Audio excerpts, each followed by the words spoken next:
was breathing but not alive.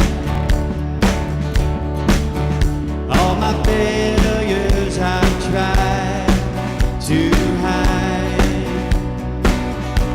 It was my tomb till I met you. You called my name and I ran out of that grave, out of the darkness into your glorious day. You called my name and I ran out of that grave, out of the darkness into your glorious day.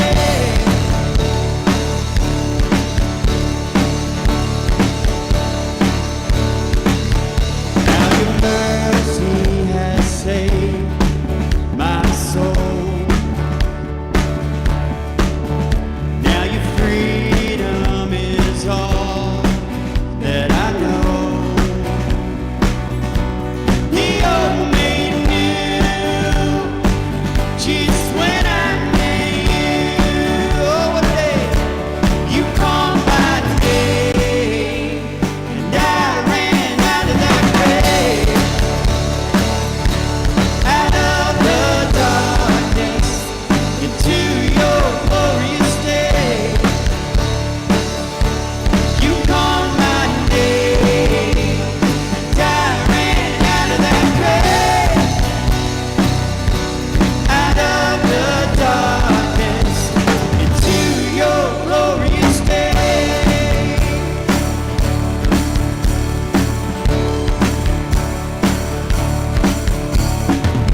I need a rescue, my sin was heavy, but chains break at the weight of your glory.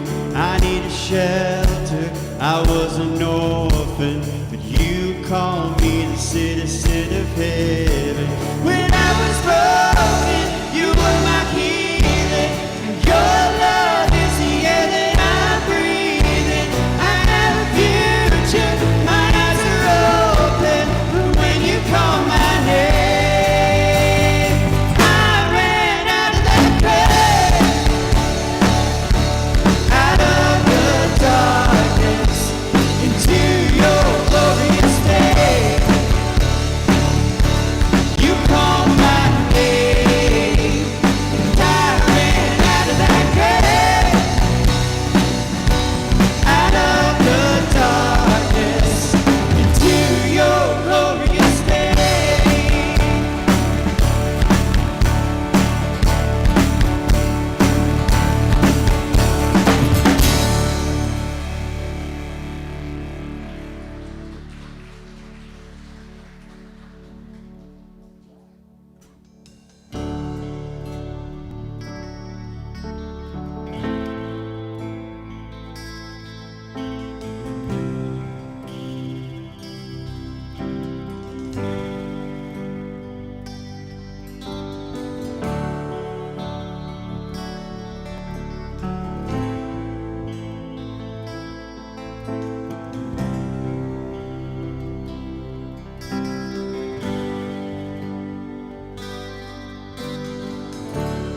Worthy is the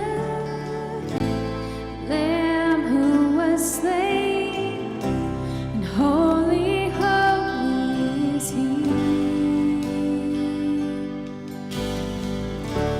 Sing a new song to Him who sits on heaven's mercy seat. And worthy is the Lamb who was slain, and holy, holy is He. And sing a new song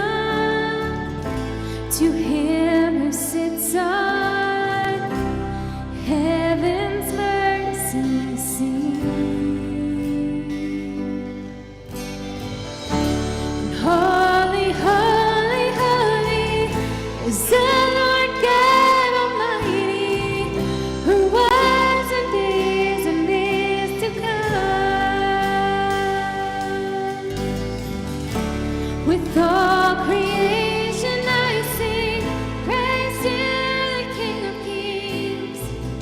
You are my everything, and I will adore you.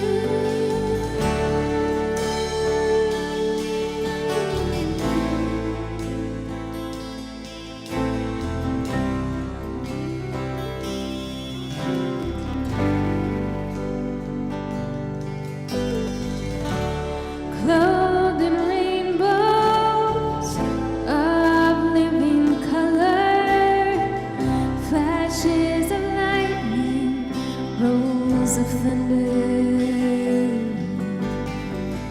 Blessing and honor, strength and glory and power be to you, the only wise King. Holy, holy, holy, it's the Lord God Almighty, who was and is to come. With all creation I sing praise to the King of Kings. You are my everything, and I will adore you.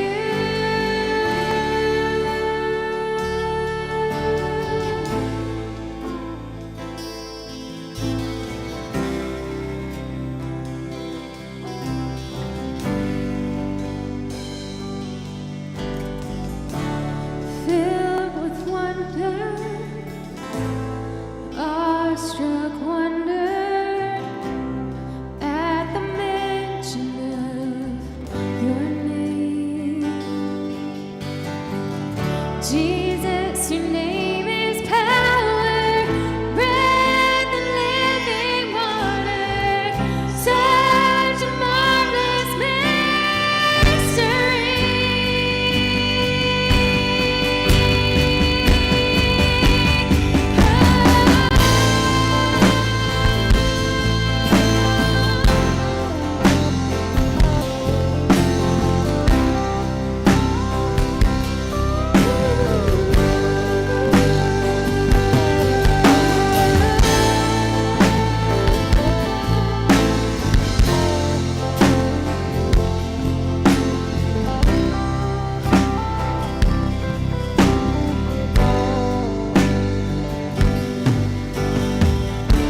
And holy, holy, holy is the Lord God Almighty, who was and is to come. With all creation I sing praise to the King of Kings. You are my everything, and I will adore you.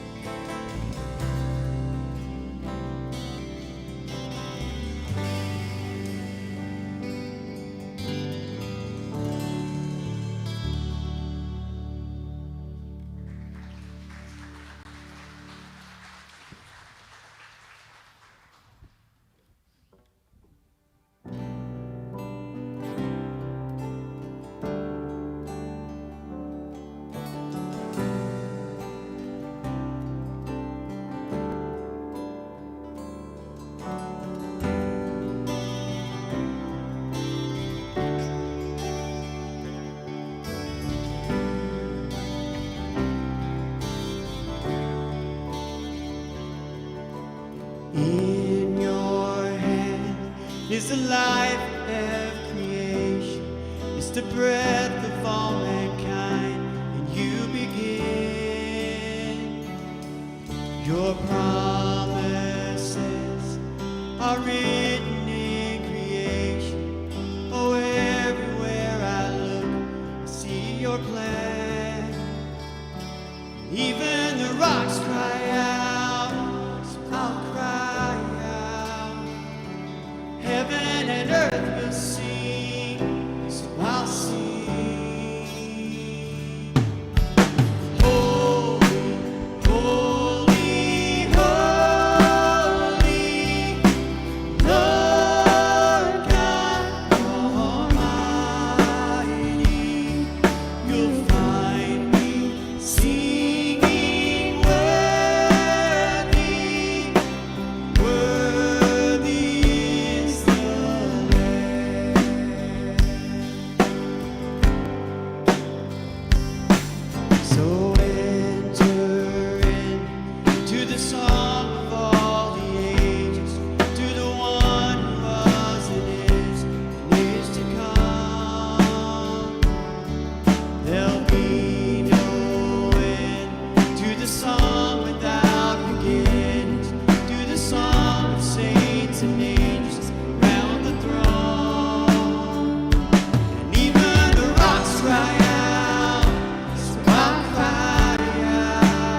challenging times, but the body of Christ has proven itself resilient. We've gathered in different ways, in different places, yet stood steadfast as the church. We have found peace in God's promise to never leave us or forsake us. In our separation, we have remained united. In our struggle, we have lived out our faith. In the midst of the unknown, we have leaned on the strength of an all-knowing God. Throughout history, the church has thrived in adversity, and this moment is no different. The power of God is unstoppable, His love unending, His grace unrelenting, His glory undeniable. Today, no matter where we gather, we remain God's people. Our mission has not changed. Our calling has not been altered. And nothing, absolutely nothing, will ever change that. We are the church, and today we stand resilient.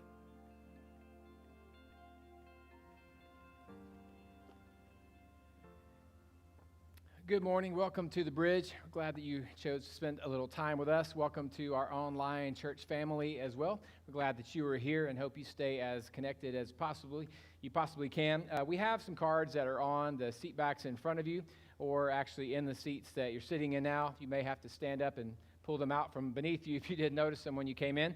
Those of you who are watching online, there will be a link on our Facebook Live page. If you would click onto that, you can do this as well and fill it out there in the comfort of your home. Or wherever you are, I hope you're not driving. Whatever's going on, other than that, fill it out. But it will help us stay connected with you.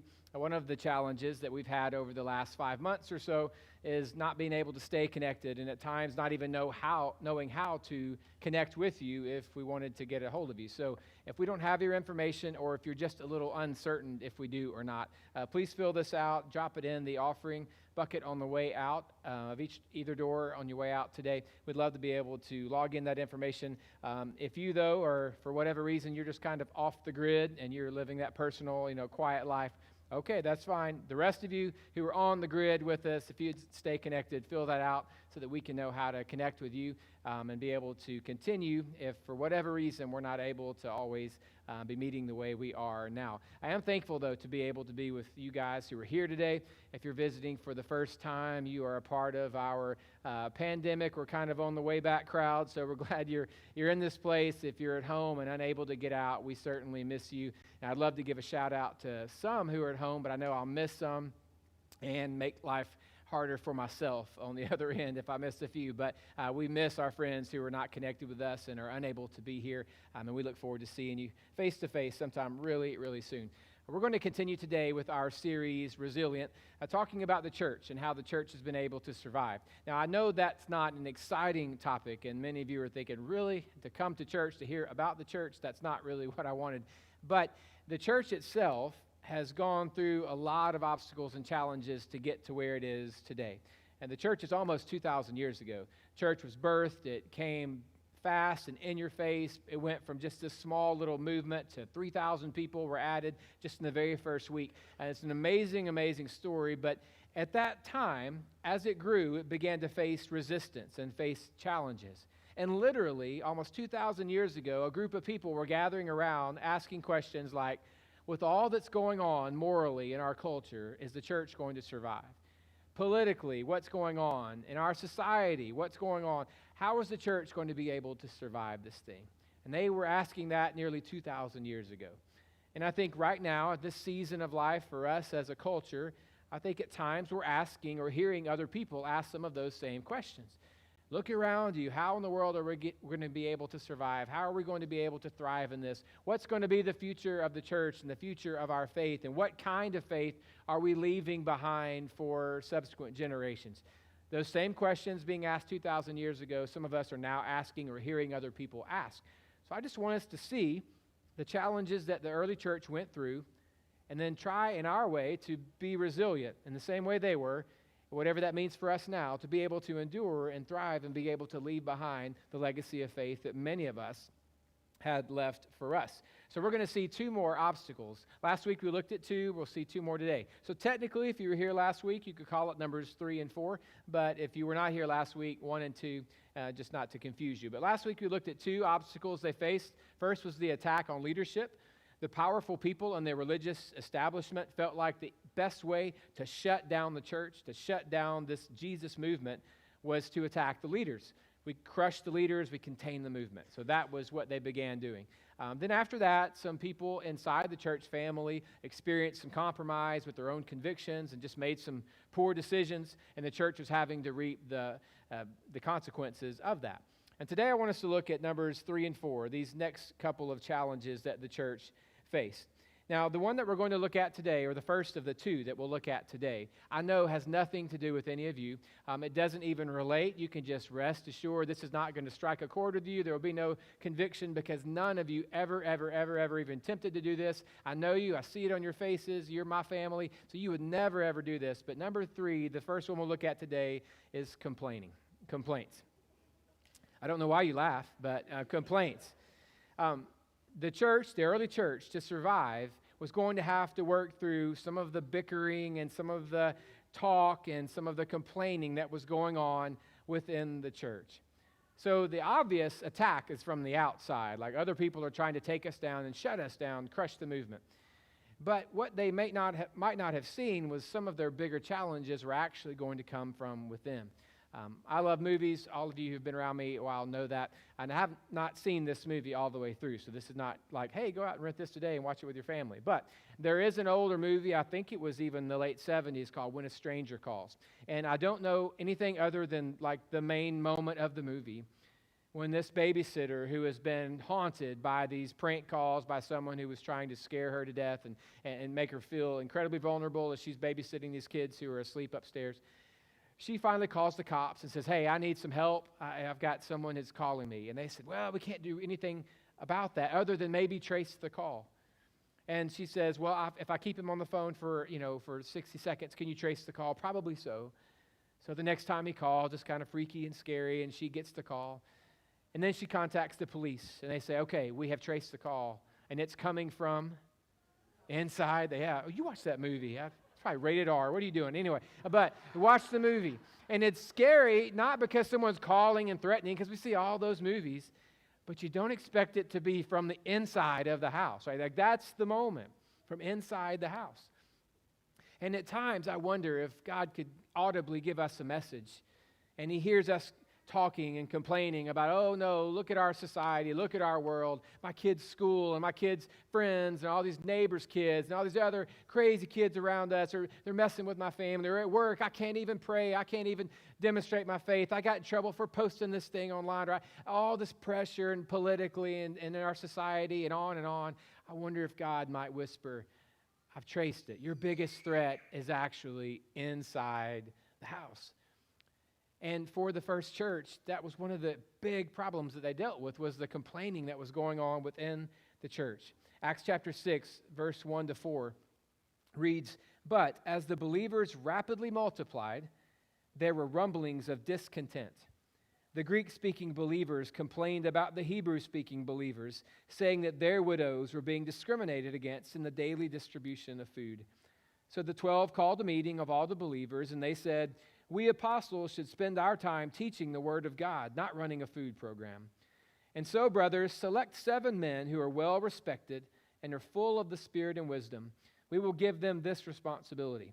Then we apostles can spend our time in prayer and teaching the word.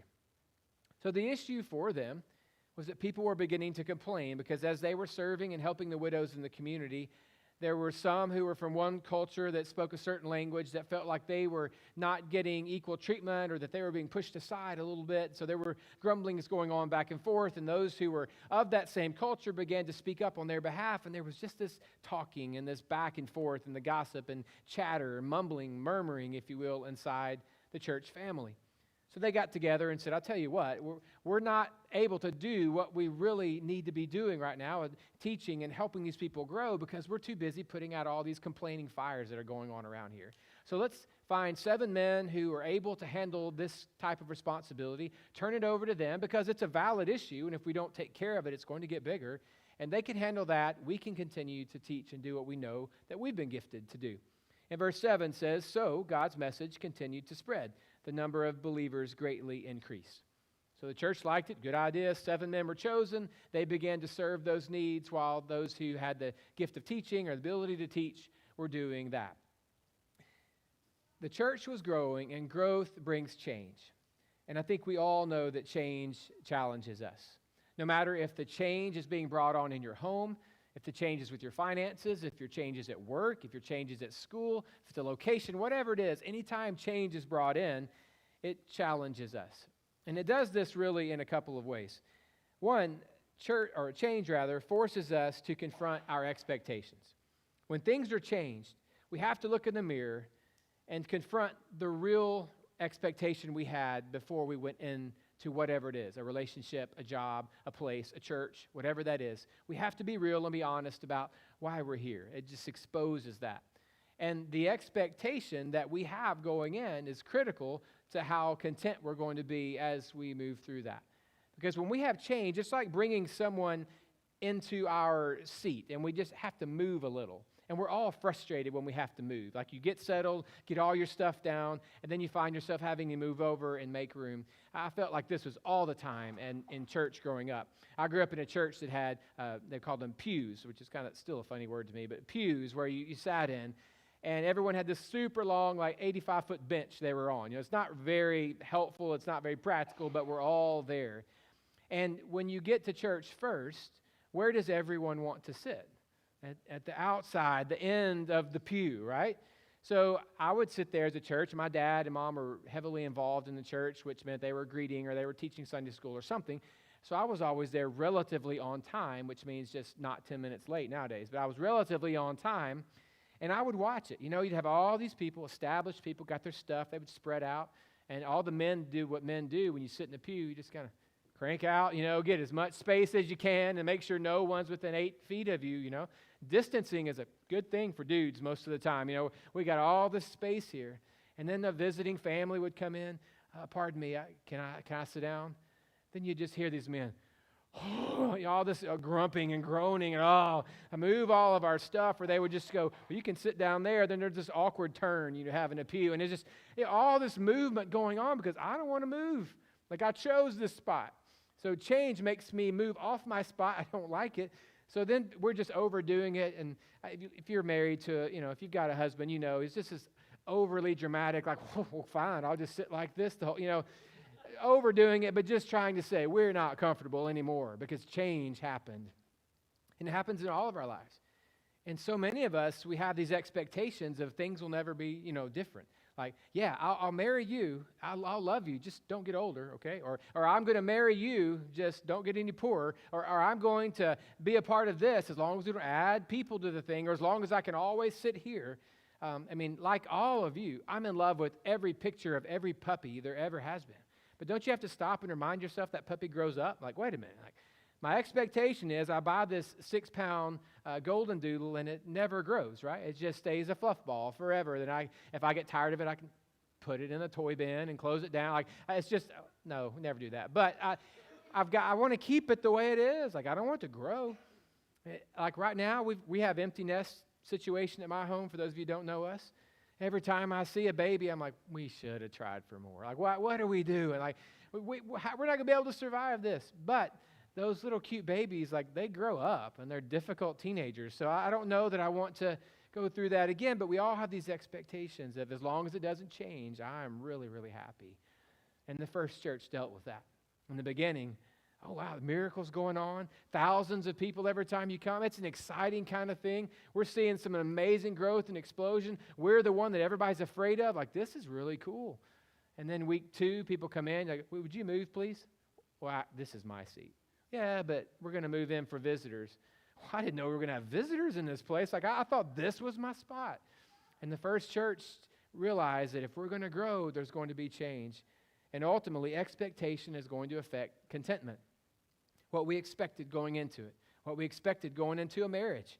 There's a wake-up moment for every marriage Sometimes it's day 2, or maybe it's year 2, but there's this, wow, like this is going to be hard. Like there's going to be some challenges in this.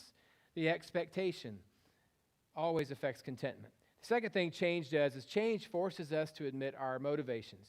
It's not just to confront the expectations, but to admit our motivations. Most of us are doing what we're doing, where we're doing it, because it makes us feel important. None of us want to be labeled as shallow, so none of us would say that. But if we're really honest, most of us are choosing where we're shopping, where we're living, where we're going, where we're at school, where we're working, who we sit by, who we friend, who we don't friend, all because the people, the places, the position we want to be in makes us feel kind of important. And none of us wants to last very long and be very long in a place that doesn't make us feel important. And I know this is a difficult truth, but I believe it with all my heart, and we need to grab this. The less valued, the less special we feel, the more sensitive we get. The less special we feel in any environment, the more sensitive we get. And everything just starts to turn this the wrong way. And everything just kind of feels, I don't know about that. And we start looking for things to be wrong in environments and in places and in people and relationships. We get really, really sensitive when we're not made to feel special, because just as expectation affects contentment, value affects commitment. And if I feel valued, I'm all in. If I feel like I'm an important, borderline, indispensable part of what's going on, I am all in. And you've got my full attention, all my energy. But if I don't feel valued, I'm not quite sure that I'm going to be able to do this. But it's important for us to understand that sensitivity there with feeling special, because if you are feeling overly sensitive right now, be careful. The enemy knows that, and the enemy is going to try to use that as a tool of division in your home, in your workplace, in your school, maybe even in your church.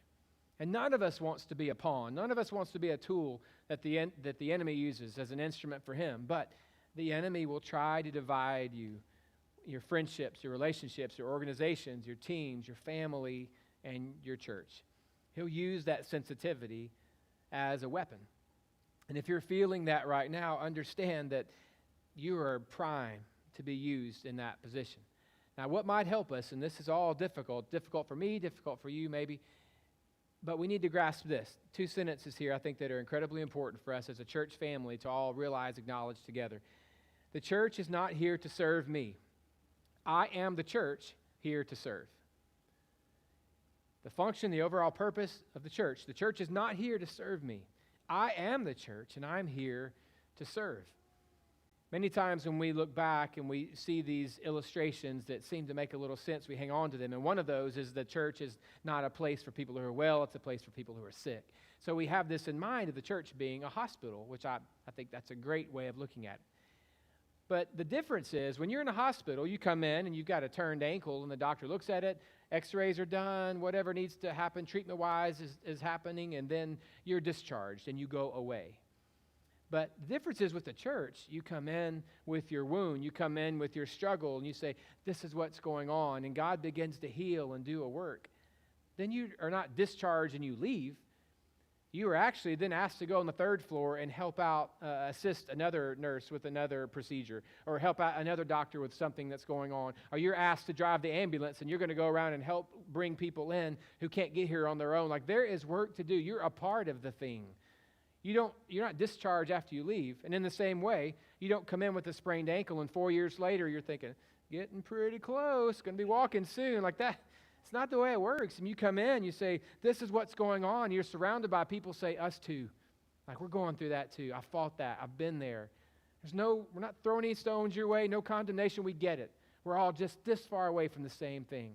So let's grow together. Yeah, I don't think I'm going to be able to stand for a while. Yes, you are, because we did. Now, come on. That's the picture of the church. It's not, I think I'm better, so I don't need to come back. I'm discharged. I don't mean come back in the sense of I have my chair, I'm in attendance. I mean to be a part of this movement that God has begun with us, that He began 2,000 years ago and we're a part of. And Jesus Himself said, the Son of Man, speaking of Himself, the Son of Man did not come to be served, but to serve and to give His life as a ransom for many. And that same Savior also said, so as I have been sent, I am sending you. Just as God the Father has sent me, I am sending you. In other words, same mission, not to be served, but to serve and to give away your life. So the church is ultimately not here to serve me. I'm the church here to serve. Well, the church continued to grow, and so did the resistance. So did the people on the outside. They began to look and watch. So we're not shutting this thing down. We've been really, really cruel to Peter, James, and John and the other leaders. What can we do? Well, they have these 7 people that they have now working on their behalf. In other words, they've added staff, if you will. They've got these 7 people who are serving, these 7 men. Let's take them out. And so they saw a man named Stephen and said, Stephen seems to be the one most passionate and most influential. He's one of the younger ones, but we need to take him out. So there was an attack towards Stephen. Stephen was drug into a place. He was questioned about the things he was teaching and the things he was doing. They had some people from behind who they had worked together to create this story. They'd said some things about Stephen that were not true. Stephen, in a way, was condemned in their little religious court. He was drug outside the city and he was murdered. He died right there in front of crowds of people. So, if for all of you men who hear me say at times, hey, we need a few men to stick around afterwards and serve, just go, that ain't happening. That was a Stephen moment there. Like, I know what happens when you ask for help, preacher. But it happened for them. Stephen lost his life. And I only mention that because we pick right up after the death of Stephen in Acts chapter 8, verse 1. It says, a great wave of persecution began that day, sweeping over the church in Jerusalem. And all the believers, except the apostles, were scattered through the regions of Judea and Samaria. Some devout men came and buried Stephen with great mourning. But Saul was going everywhere to destroy the church. He went from house to house, dragging out both men and women to throw them into prison. As if the challenge was not enough to experience, to go through with all this change that was happening, we also now have this thing that they're going to have to face that we call separation. The church was scattered and separated, like everyone was pushed away. So the church was now not able to meet in freedom. They were not able to worship together. They were not able to serve together. They were not able to meet together with their small groups. They were not able to gather in houses and pray. Does it sound familiar? I mean, look at the last few months. The church was not able to be together. It was scattered and separated. And that was a challenge, an obstacle it was going to have to face. Because from the outside looking in, if I hate the church and I'm trying to take it down, I'm thinking, listen, there's no way this church can survive. These people who were 20, 30, 40 years old, they spent their entire lives living life one way. They knew about God. They knew about religion. They had a perspective on themselves. And just because all this Jesus talk has made them look at God differently and religion differently and made them look at themselves differently, there's no way they've been a part of this church long enough to last. If we can attack them now while the church is young, while it's still vulnerable, there's no way that they're going to come back. This whole thing will be gone in just a matter of weeks. A few years from now, we won't even remember this thing that happened called the Jesus movement. That was their perspective, and it made a lot of sense. And I'll be honest, from my perspective, the one fear I have had more than any throughout this pandemic is that the fear of separation would take away, would erode and destroy what it was that God had done in the lives of so many people. Because this early church had seen it. There were people getting together saying, I can't believe the change that happens in my neighbors. You would not believe. Like, we didn't even talk, and now we're serving with each other. We're meeting each other's needs. We're praying together. We're a part of this Jesus movement together. I never thought this would happen. We couldn't stand each other. Or the person that I worked for, he's a part of the Jesus movement now. It changed him. Our entire workplace is different. The entire environment at work is different. I never thought I would see him change. He's 40 years old. Who changes after 40 years of doing the same thing? And they all watched it change. And for us in March, when we were not able to be together, and even now we're just kind of half back together, I'd literally been able to watch God do some incredible things in people's lives. Some lives that had been doing the same thing for 20 and 30 and 40 years, and now Jesus was starting to make that change in their lives. And my fear at times has been, what now? I mean, they were doing one thing for so long. Had they been changed long enough? Had they gotten a hold of things to the point where they can continue on their own? It was a great fear for them, and it was a fear that I actually experienced as well. And I had to remind myself of some truth and some principles about separation. One, separation makes us question what we know. I had to process it through my own heart, that it's not a matter of questioning what you think. Separation literally makes you question what you know. There are some things that you know to be true. And yet, when you're separated from the people around you that you value, whether you're a college student and you're going away, now you're separated from your parents and your preacher and the people that used to pour into you and encourage you, or whether you're an adult who now is having to lean on someone else because someone moved away or a relationship changed or you changed jobs or whatever happened, when people are taken away, people are removed from our lives, sometimes we begin to question things that we never would have questioned before because on our own, we don't have people around us to validate some of those things. And times when I'm surrounded by people, if I start to doubt a little, I'm struggling at home or struggling in my marriage or struggling in work or relationships, I have people around me that can say, man, you know, God has never left you. He'll never will. His word will endure. The Bible says he's the same yesterday, today, and forever, so cling to that. No, you still got people around you. Look at what he's moved you through in the past. Look at what he's worked throughout in your life. Or look at these moments in history where God did this through Moses or David or Daniel, and I'm able to go, yeah, you know, you're right. Like, I don't know why I was doubting that, but you're right. And when you're separated, you don't have people reminding you of that. And you start going, is he really going to see me through this?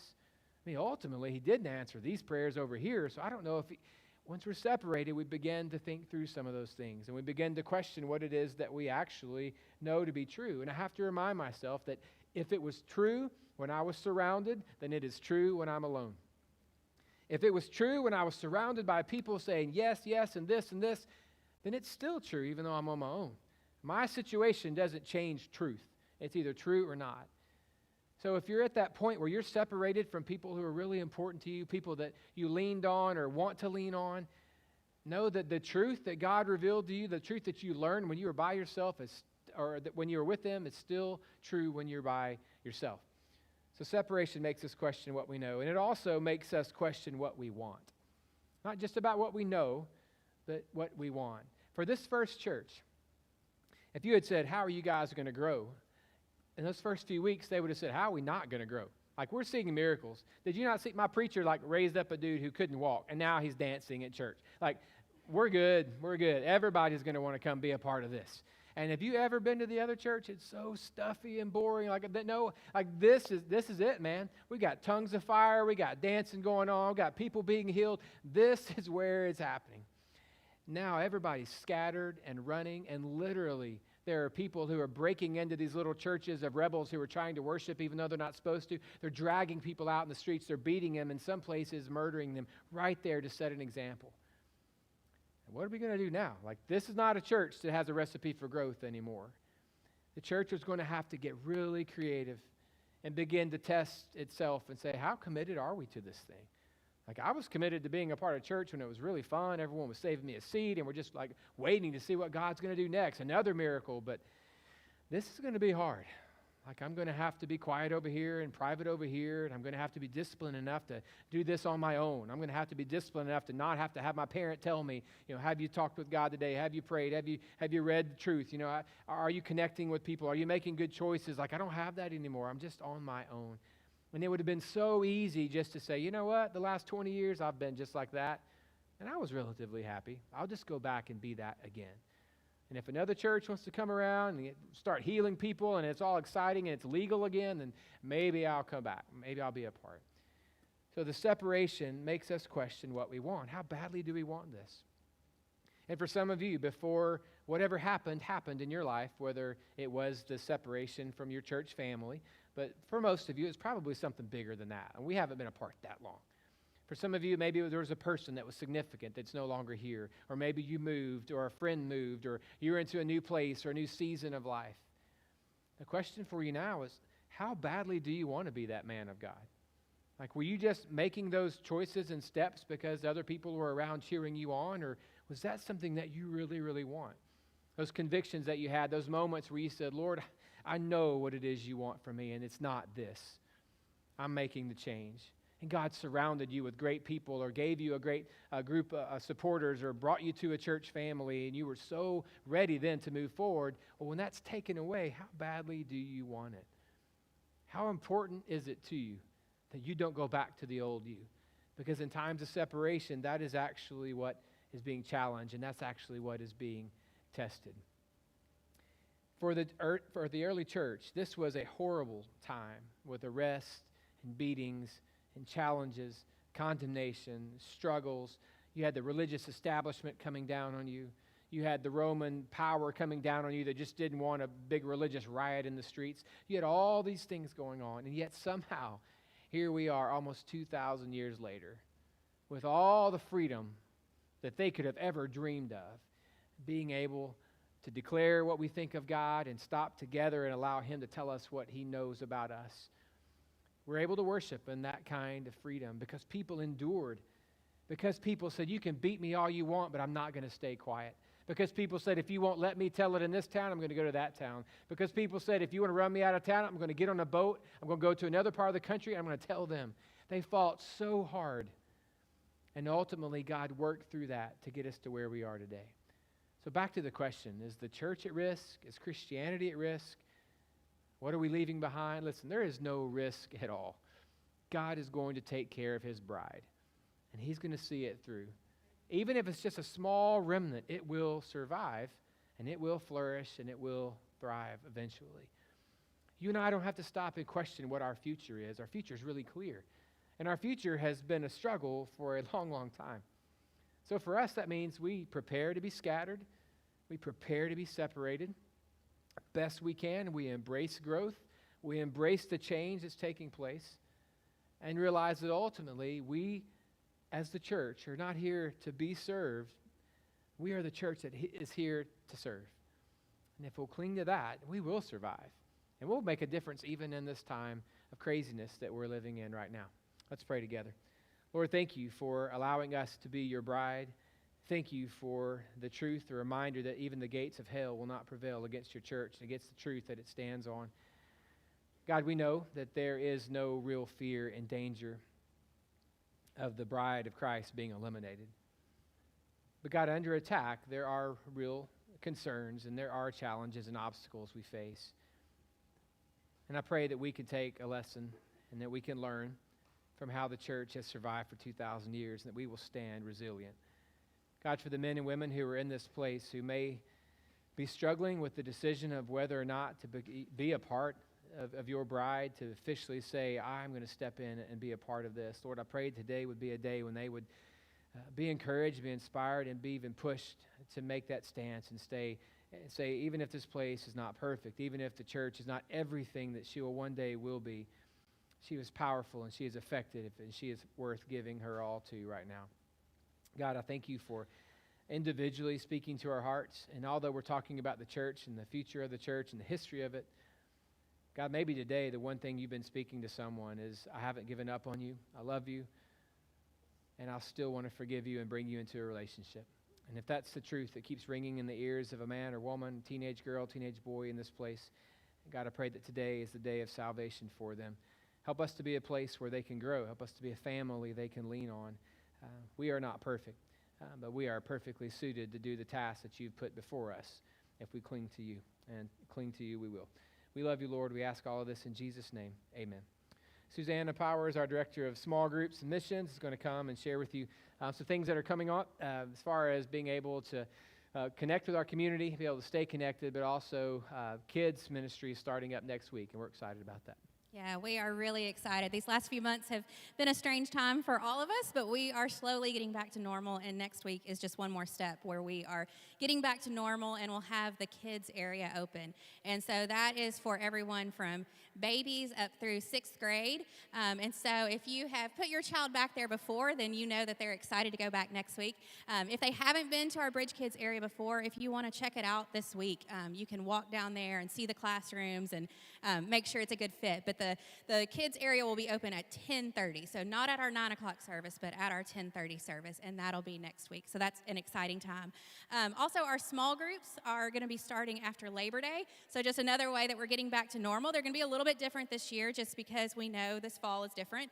And so you're going to have an opportunity to join one, even if you've never been able to before because of time commitments, because these small groups, there's going to be a lot online and communicating throughout the week with your small group, and then getting together about once a month. So even if you know that you work every night and can't be in a small group, you're still going to be able to connect with other people in the church. And they're not intimidating, they're not scary. It's just really a way for us to connect and to be the church together. And so you'll be able to sign up over the next couple of weeks, and then they'll start after Labor Day.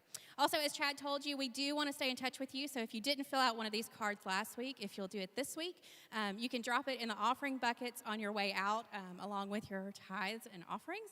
And then if you haven't gotten a Bridge shirt, we still have some available back there. If you're visiting with us, we have some mugs that we'd love to give you with some information about the church. But we're just glad that you're here this morning, and we're going to stand and we're going to sing one more song together.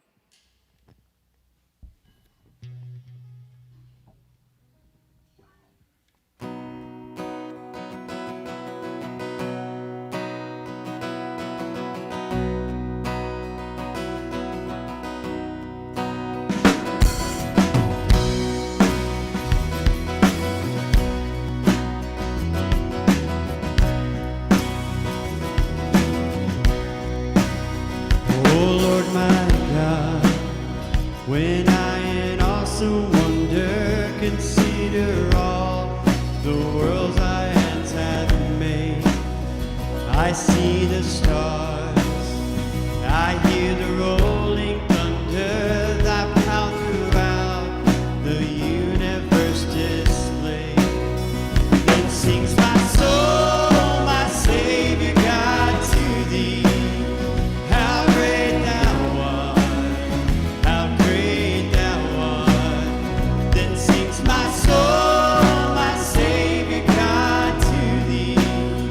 How great thou art, how great thou art.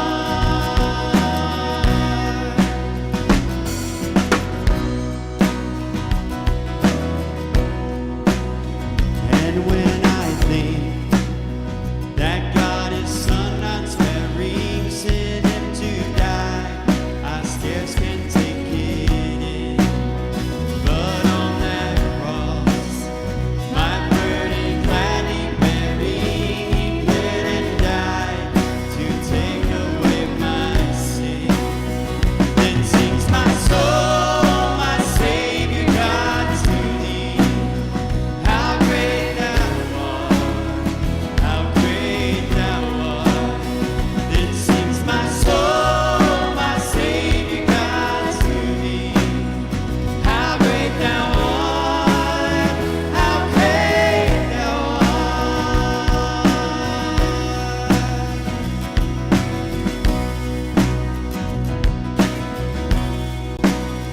When Christ shall come with shouts of acclamation and take me home, what joy shall fill my heart? Then I shall bow in humble adoration and there proclaim, my God, how great you are.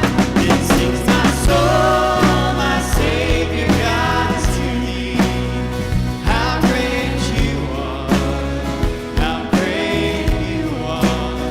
Then sings my soul, my Savior God, to thee.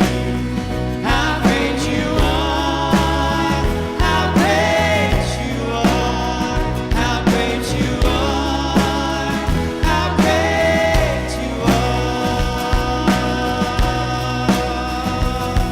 Thanks everybody, have a blessed rest of the week.